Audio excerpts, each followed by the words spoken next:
Seperti halnya seorang yang sedang merasakan cinta dan kerinduan luar biasa, tentunya ingin selalu mendapatkan kabar, perhatian, dan juga hubungan yang rutin terjadi.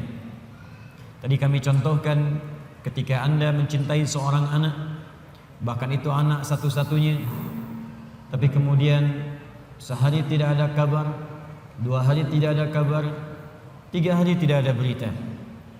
Tapi yang paling kemudian memekikkan adalah juga kadang-kadang memekakkan dan memberikan beban lebih berat daripada beban barbel yang diangkat, lebih berat dibandingkan daripada beban besi yang kemudian ditimpakan ke dalam pundak, adalah datangnya orang-orang terdekat yang tidak memberikan solusi. Sudah ada persoalan, tapi dia sibuk kemudian memberatkan masalah yang dimaksudkan. Bahkan hadir celaan-celaan kemudian dari lisannya, sampai mengolok-olok dan mengatakan, sekarang udah ditinggal ya, kayak orang gila aja sendirian, harap-harap sesuatu tapi nggak dapat. Sekarang sudah nggak punya teman ya. Kalau yang bicara orang luar mungkin kita bisa abaikan karena tidak tiap hari bertemu dia. Tapi kalau yang bicara orang terdekat, bahkan hadir di samping rumah, bahkan punya status keluarga, itu yang beban paling berat dibandingkan dengan beban mengikut barbel. Itu beban paling tinggi, paling kuat dibandingkan dengan diberikannya besi ke atas pundak. Orang yang angkat barbel mungkin seketika bisa diangkat sampai ke kaki terasa beratnya, tapi bisa dilempar, selesai.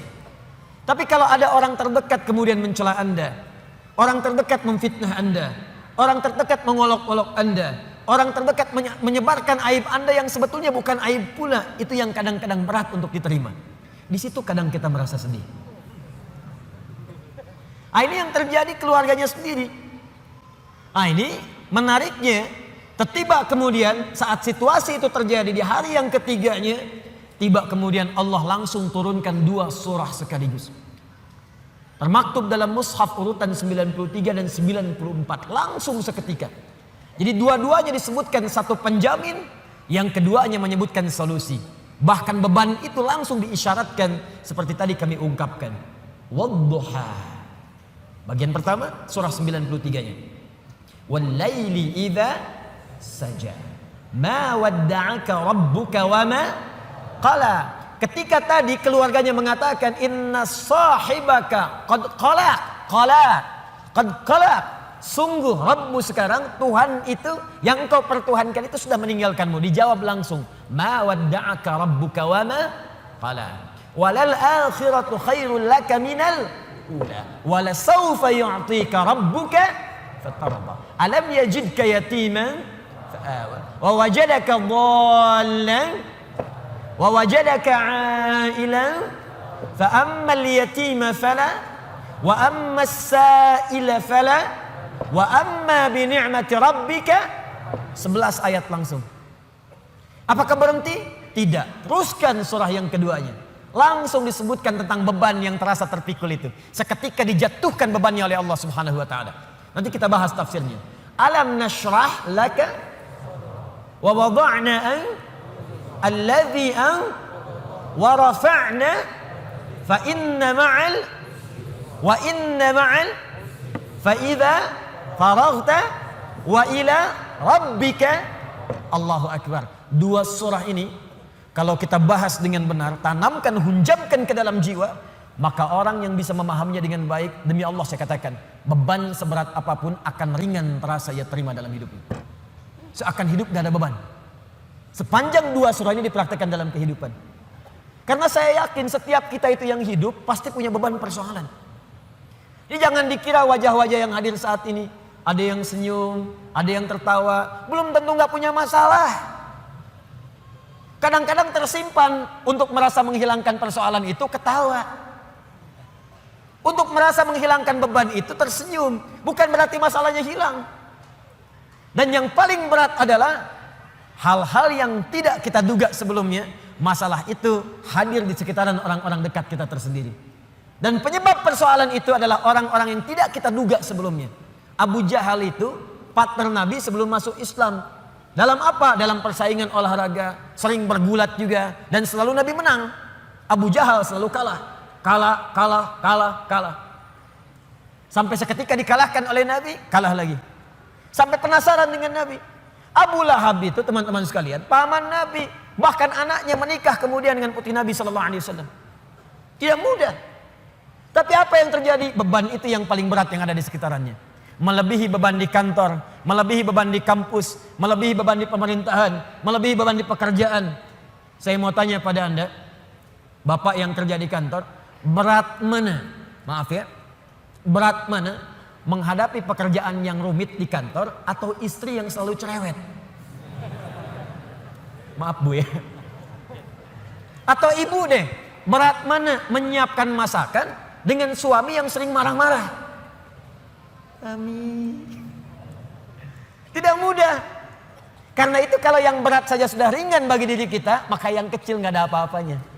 Yang kecil tidak ada apa-apanya. Dan teman-teman mohon maaf ya, selama kita hidup, fitrah kehidupan itu bersanding dengan ujian dan masalah. Supaya kita dapat pahala. Bukankah dari masalah itu kemudian ada kesabaran? Bukankah karena masalah Anda rajin tahajud? Besok mau ujian di kampus, malamnya tahajud. Silahkan cek. Besok mau promosi jabatan, baru baca Quran. Besok ada proyek mau lelang, baru puasa. Bukankah dengan semua itu bertambah ada motivasi untuk mendekat kepada Allah? Maka demikian pula hidup berbanding lurus dengan persoalan, dan persoalan diberikan kepada kita bukan untuk memberikan beban, tapi supaya kualitas hidup kita meningkat. Hanya persoalannya bagaimana mengatasi persoalan itu terasa mudah ketika kita hadapi. Itu poinnya. Jelas sampai sini? Baik, mari kita mulai. Wadduha. Saya bersumpah kata Allah demi waktu duha yang menghadirkan cahaya yang penuh dengan kenikmatan. Wawunya sumpah, qasam. Misal, wallahi, ya. Kalau saya gunakan waw dengan kalimat Allah, wallahi ma ajidul mimhah qariban minas sabbar. Demi Allah saya bersumpah, saya enggak dapat penghapus ketika saya akan menghapus. Aina huwa? Di mana dia? Wallahi laqad kana lasiqan ma'as sabara. Demi Allah dia melekat tepat dengan papan tulisnya. Misal, gunakan waw untuk menunjukkan sumpah pada hal yang ingin dikuatkan, pada hal yang ingin diyakinkan. Dapat penghapusnya, kita hapus dulu. Saya hapus sebentar ya.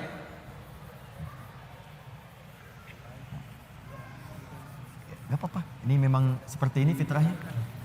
Ya. Pertemuan kedua ke Al-Qur'an. Datang sendiri, menangkan sendiri, ngapus sendiri, ya. Panitia nawarkan door prize, ya. Nawarkan mic, selesai, masuk surga. Alhamdulillah. Ayo lihat, saya ulang ya pelan-pelan. Wadduha, wadduha.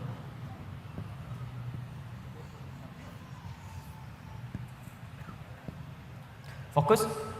Huruf waw dalam bahasa Arab itu setidaknya secara garis besar ada dua jenis. Satu disebut atof. Atof itu waw yang mengikutkan pada hukum sebelumnya. Misal, buka Quran surah ke-2 Al-Baqarah ayat 127, paling kiri sebelah atas. Wa idh yarfa'u Ibrahimul qawa'ida minal bait wa Ismail. Wa Ismail. Dan pelajarilah, ingatlah, pahami ketika Nabi Ibrahim ditugaskan oleh Allah untuk meninggikan bangunan Ka'bah, ditinggikan. Wa Ismail, dan Ismail ikut mengerjakan itu. Saya ulang, dan Ismail ikut mengerjakan itu. Jadi ketika ada huruf waw di tengahnya, itu artinya mengikutkan satu orang kepada yang lainnya dalam pekerjaan yang sama.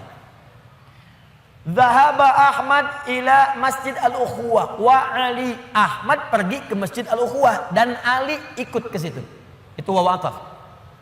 Tapi kalau ada huruf waw misal berada di awal ayat biasanya dalam setiap awal surah dan harokat setelahnya itu kasrah. Harokat setelahnya itu kasrah. Jadi waw ada kalimat, di akhir kalimat itu harokatnya kasrah. Atau kasrahnya tidak ada tapi ditutup dengan alif. Alifnya alif belok begini. Itu menunjukkan wawunya sumpah, qasam, sumpah.